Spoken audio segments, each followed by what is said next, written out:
नमस्कार साथियों, आप सभी का स्वागत है आपके अपने YouTube चैनल पढ़ाई की पोथी में। साथियों, उम्मीद करती हूँ कि आप सभी स्वस्थ होंगे, मस्त होंगे, बेहतर होंगे और निरंतर अपनी तैयारी के माध्यम से सफलता का मार्ग प्रशस्त कर रहे होंगे। तो आज हम कुछ विज्ञान विषय के उन महत्वपूर्ण प्रश्नों पर चर्चा करेंगे जो आपकी सभी प्रतियोगी परीक्षाओं में छपने वाले हैं। तो चलिए बिना समय व्यर्थ के सीधे अपने टॉपिक पर चलते हैं। कम समय में बेहतर कंटेंट के लिए पढ़ाई की पोथी को सब्सक्राइब करना बिल्कुल भी ना भूलें।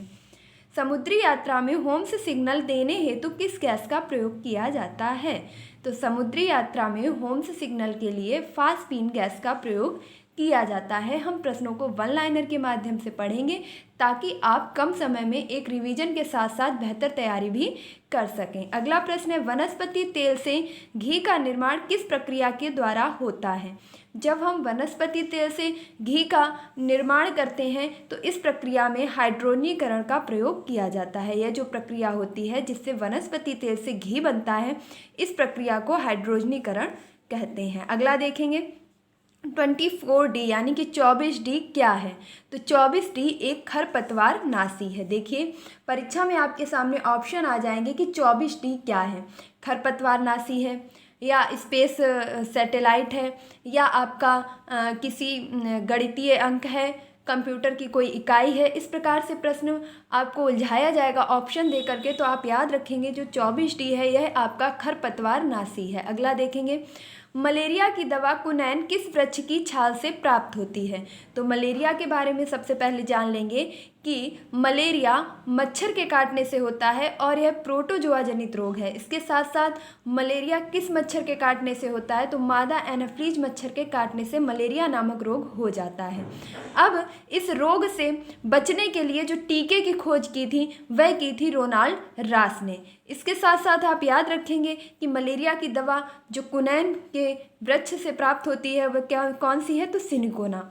कुनैन किस वृक्ष की छाल से प्राप्त होता है? सिनकोना की छाल से। अगला देखेंगे, सबसे बड़ा पुष्प कौन सा है? तो सबसे बड़ा पुष्प है रेफ्लेशिया और सबसे छोटा यदि पुष्प पूछा जाए तो वह है आपका बुल्फिया। देखिए वह प्रश्न है जो कहीं ना कहीं परीक्षाओं में छप चुके हैं। तो मैं उतना ही मैटर सिर्फ आपको देती हूँ जो आपके लिए मोस्ट इम्पॉर्टेंट है, इसलिए प्लीज़ वीडियो को बिना स्किप किए पूरा ज़रूर देखें। अगला है, एक स्वस्थ मनुष्य में रक्त की मात्रा कितनी होती है? तो एक स्वस्थ मनुष्य में जो रक्त है वह 5 से 6 लीटर तक पाया जाता है। अगर 5 से 6 लीटर रक्त है इसका मतलब है कि आप स्वस्थ हैं। अगला देखेंगे, फाइब्रिनोजन। फाइब्रिनोजन आपका यकृत में पाया जाने वाला एक प्रकार का प्रोटीन है। अब यह किस काम आता है? तो शरीर के अंदर रक्त का थक्का जमाने में इसका प्रयोग किया जाता है। अब देखिए अगर फाइब्रिनोजन नहीं होगा तो रक्त क्या होगा? बहता ही रहेगा। अगर हमें कहीं चोट लग जाती है किसी भी कारण से तो रक्त क्या है? बहता रहता है, जम नहीं पाता है। तो कहते हैं कि फाइब्रिनोजन जो एक प्रोटीन है यह कहाँ उत्पादित होता है? तो यकृत में। यह रक्त का थक्का जमाने में सहायक होता है। लेकिन जो आपका हिपेरिन है यह भी यकृत में ही उत्पादित होता है, लेकिन यह रक्त को जमने से रोकता है। अब कहाँ जमने से? तो यदि हमारी मांसपेशियों में पूरे शरीर में ब्लड जम जाएगा और वो पुशिंग अच्छे से नहीं हो पाएगी तो क्या होगा कि व्यक्ति जो है मर भी सकता है। रक्त का थक्का जमने से मर भी सकता है।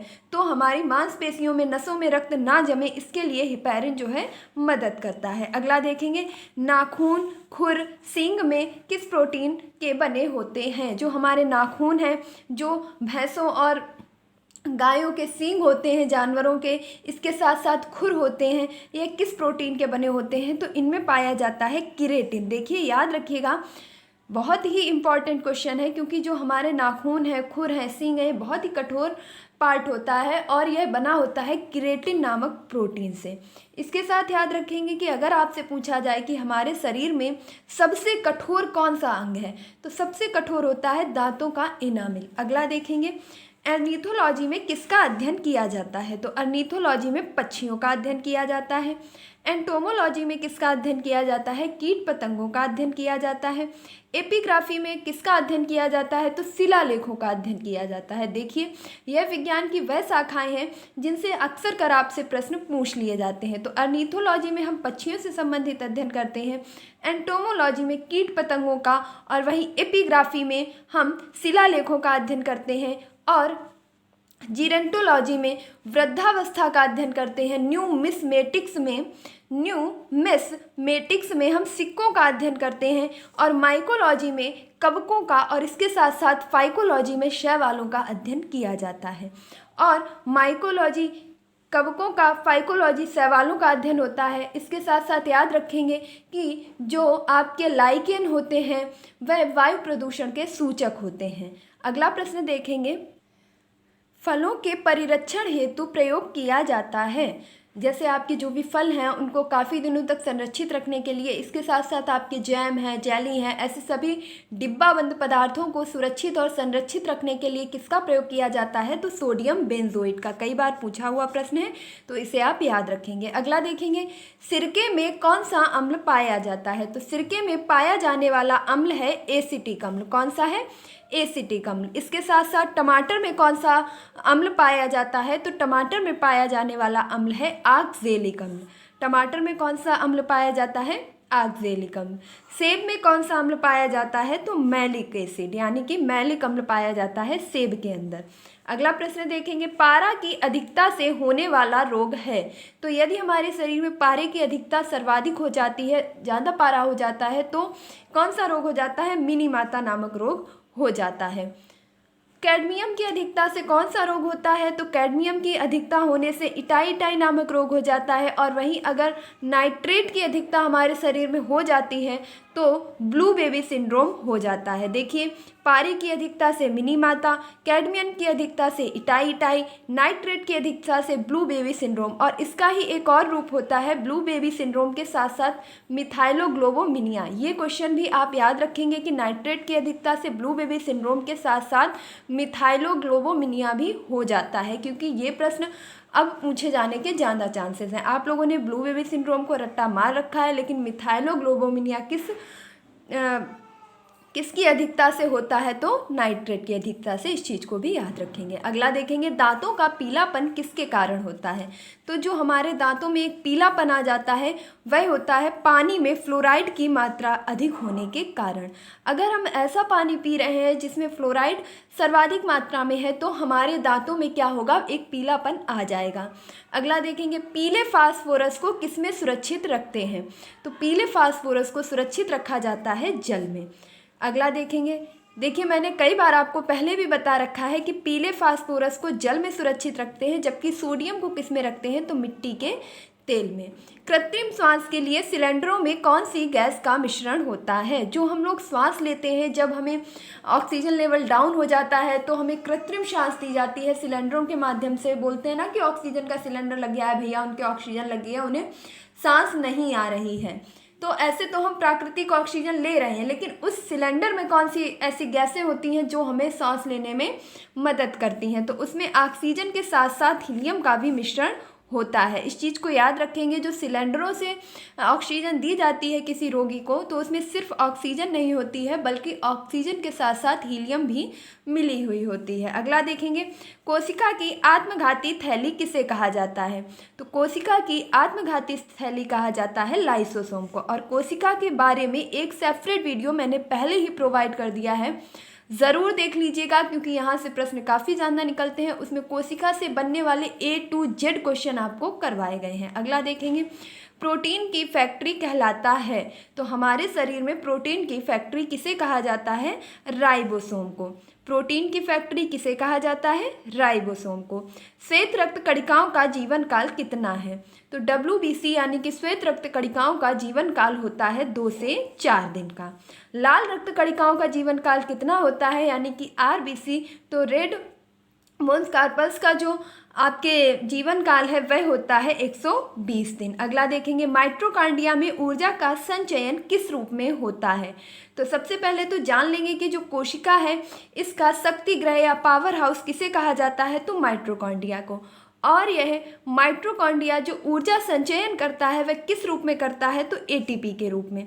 अब एक ATP कितनी ऊर्जा मुक्त करता है? तो एक ATP 38 ऊर्जा मुक्त करता है, यानी एक ATP बराबर आपकी 38 ऊर्जा मुक्त होती है।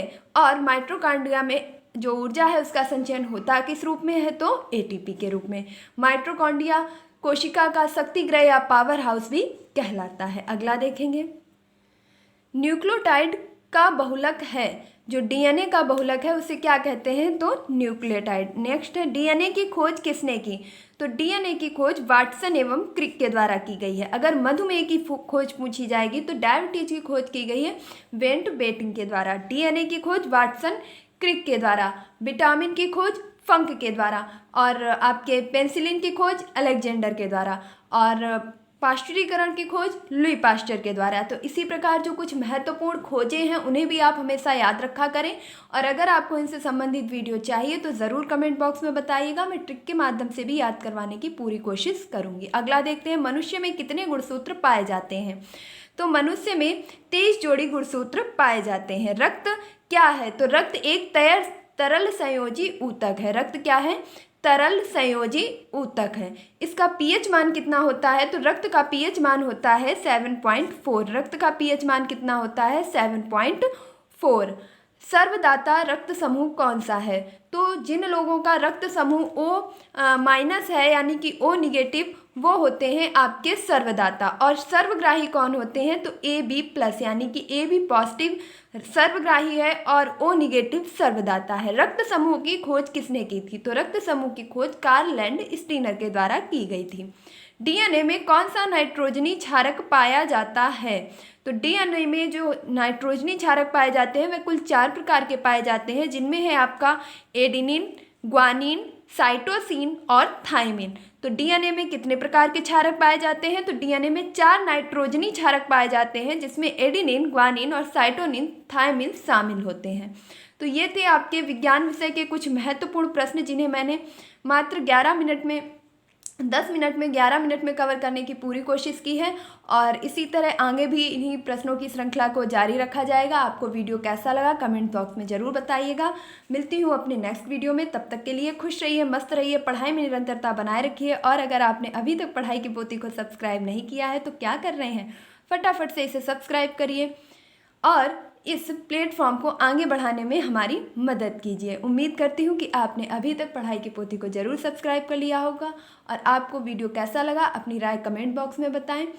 इसके साथ साथ आप सभी को पीटी परीक्षा में जितने भी अंक हासिल किए हैं सभी को बधाई है, क्योंकि आपने जो भी किया है, जितना भी किया है, जैसा भी किया है, आप बेहतर हैं। अपने आप को किसी से भी कम ना आके, और अगर आप यहाँ तक पहुँचे हैं तो आप और आगे भी पहुँचेंगे। इसी भाव के साथ तैयारी को जारी रखें, डिमोटिवेट बिल्कुल भी ना हो।